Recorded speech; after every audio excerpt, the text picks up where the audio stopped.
gracias, pero se acabó esto. Queríamos dar las gracias a todos los técnicos de sonido, que son fabulosos, felices, a la organización y a vosotros por estar aquí.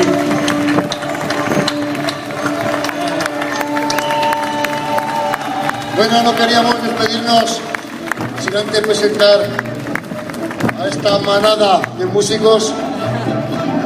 Y digo manada porque tenemos aquí al violín a la lirona de Miralbueno, Rosa.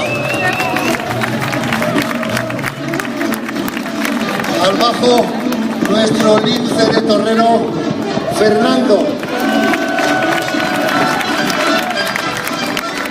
Con flautas, gaitas varias, el halcón de las 5 villas, Antonio.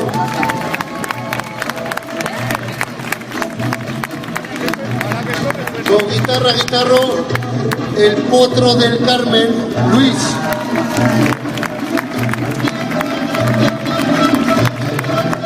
Y al acordeón, el sarrio de las delicias, Fernando.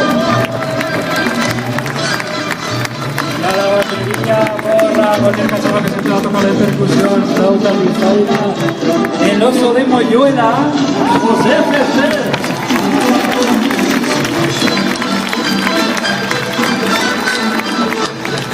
Bueno, gracias, hasta pronto.